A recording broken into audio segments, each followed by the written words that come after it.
दोस्तों नमस्कार, मैं अर्जुन राम शिला। मेरे YouTube चैनल शिला शेखावटी में आपका हार्दिक स्वागत है। दोस्तों, आरजीएचएस ने नई गाइडलाइन जारी कर दी है। नए नियम क्या हैं, इनको समझना बहुत ज़रूरी है। नहीं तो भविष्य में जब भी हम उपचार लेने जाएंगे तो कई तरह की परेशानियों का सामना करना पड़ सकता है। वीडियो शुरू करने से पहले यदि आप मेरे चैनल पर नए हैं तो चैनल को लाइक करें, शेयर करें, सब्सक्राइब करें। बहुत बहुत धन्यवाद। दोस्तों नमस्कार। दोस्तों आरजीएचएस में एक नया अपडेट आया है। आप जानते हैं कि पहले जब हम किसी हॉस्पिटल से ट्रीटमेंट लेते थे तब आरजीएचएस काउंटर पर अपना आरजीएचएस नंबर बताना पड़ता था, जहां पर आरजीएचएस काउंटर पर टीआईडी नंबर जनरेट होते थे और फिर पर्ची बनाई जाती थी। डॉक्टर साहब द्वारा लिखी गई पर्ची को हम जब मेडिकल स्टोर से दवाई लेने जाते हैं तब तो उस पर्ची को अपलोड किया जाता था और एक सामान्य सी प्रक्रिया थी। लेकिन अब जो नया अपडेट आया है उसमें क्या-क्या नए-नए जो नियम जारी किए हैं इसके बारे में हम चर्चा करेंगे।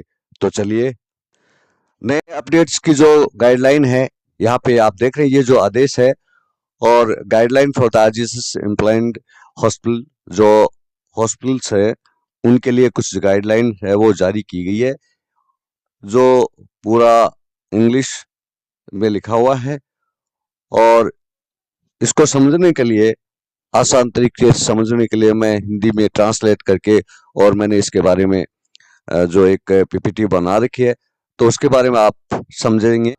नए अपडेट्स के द्वारा ये बताया गया है कि आरजीएचएस के जो सूचीबद्ध अस्पतालों के लिए कुछ दिशा निर्देश बताए गए हैं।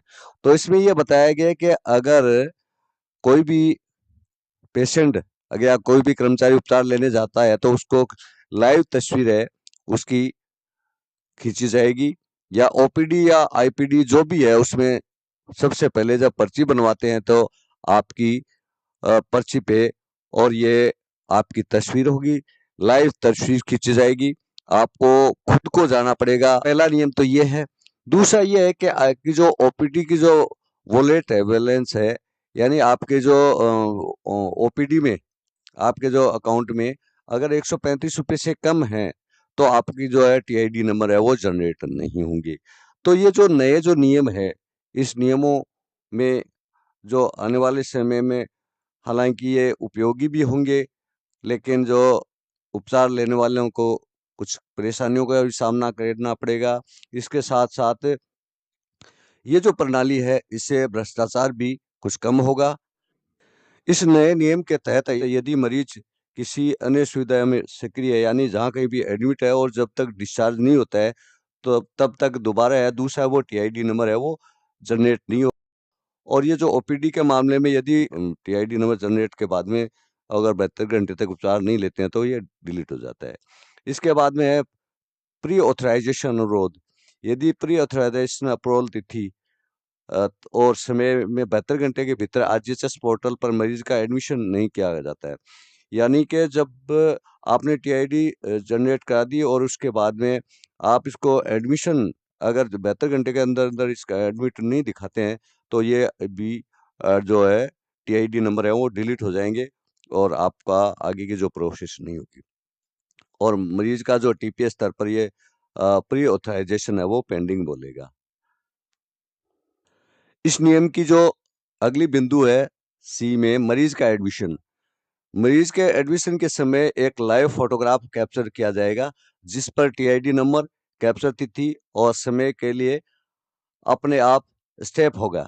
इसे क्लेम प्रोसेसिंग के समय टीपीए और सीयू को भी दिखाया जाएगा, यानी जब भी आप एडमिट होते हैं तो आपके जो लाइव फोटो खींचा जाएगा उस पर सारी जो डिटेल है वो उस पर होंगी पर्ची पे, या जो प्रिस्क्रिप्शन होता है, पर्ची को जो प्रिस्क्रिप्शन कहते हैं उस पे होगा। जैसे भर्ती हो चुका है लेकिन उसे किसी अन्य समान सुविधा में डिस्चार्ज नहीं किया गया है तो नया एडमिशन जनरेट नहीं किया जाएगा। यानी कि आप पहले जहाँ कहीं भी भर्ती आपको दिखाया गया है और वहां से आप अगर डिस्चार्ज नहीं हुए तो आपको नया दूसरे हॉस्पिटल के लिए आप एडमिशन के लिए जनरेट नहीं किया जाएगा। इसके बाद में डी में मरीज का डिस्चार्ज। जब एडमिट होने के बाद में, ट्रीटमेंट लेने के बाद में जब डिस्चार्ज किया जाता है तो उसके लिए क्या नियम होंगे। तो मरीज को जब डिस्चार्ज किया जाता है तो उसकी जो डॉक्यूमेंट है उसमें मरीज के जो डिस्चार्ज के लिए जो मौजूदा पेज है उसके नीचे बताए गए तो दो भागों में विभाजित किया जाएगा। उसमें एक तो ये होता है कि लाइव मरीज की जो फोटो कैप्चरिंग जो डिस्चार्ज की जो तारीख समय लाइव फोटो डेटा आधार पर सिस्टम द्वारा स्वचालित रूप से भरा जाएगा, ये ऑटोमेटिक भरा जाएगा। और डिस्चार्ज का प्रकार है वो मरीज के शारीरिक डिस्चार्ज के दौरान तुरंत किया जाना है। यानी कि डिस्चार्ज जब करते हैं तो मरीज को उसका लाइव फोटो होगा। होटल से जब डिस्चार्ज करते हैं तो उनको फिजिकली उपस्थित होना होगा। सर्जिकल मामलों में डिस्चार्ज के लिए कि जो भी बीमारी होती है, जिसका मान लीजिए किसी चीज का जो ऑपरेशन किया जाता है तो उसका एक निश्चित पैकेज होता है कि जितने दिनों के पेशेंट को कितने दिन रखा जाएगा।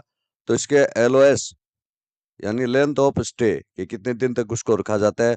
तो जो पैकेज में जितना दिन है उस दिनों तक ही उनको हॉस्टल में रखा जाता है। जो डिस्चार्ज की जो तिथि है वो प्रेस तिथि और डिस्चार्ज तिथि सेम नहीं होनी चाहिए। यानी जैसे जिस दिन आपने एडमिट किया और उसी दिन डिस्चार्ज किया, ये नहीं होना चाहिए इस नियम के तहत। ऊपर जो नियम बताए गए हैं उसमें आपातकालीन मामलों में जो ऊपर उल्लेखित जो अपडेट्स हैं यथासंभव छूट दी जाएगी। और आने वाले समय में आईपीडी और ओपीडी के लिए बायोमेट्रिक प्रमाणीकरण की आवश्यकता होगी। और इसके अलावा ये भी बताया कि आरजीएचएस का जो ऐप है, मोबाइल ऐप है, उसका भी उपयोग करें। और आने वाले समय में जो जितने भी जो हॉस्पिटल्स हैं उनको लाइव तस्वीर खींचने की सुविधा भी जल्दी लागू कर दी जाएगी। तो ये सारी जो नियम है वो आरजीएचएस के नए अपडेट्स के रूप में हैं। आरजीएचएस ने जो नया परिवर्तन किया है और जो नया अपडेट्स है उसमें से क्या हानि होगी और क्या फायदे होंगे या क्या नुकसान है, तो आरजीएचएस के जो नए नियम है कितने कारगर होंगे, क्या होंगे, तो इसके बारे में हम जब ये पूरी तरह से प्रभावी हो जाएगा तब हम सभी जान लेंगे। लेकिन इससे पहले जो भी मेरे पास जानकारियां थी मैंने आपको बताई। और वीडियो अच्छा लगा हो तो चैनल को सब्सक्राइब करें, वीडियो को लाइक करें, शेयर करें, सब्सक्राइब करें।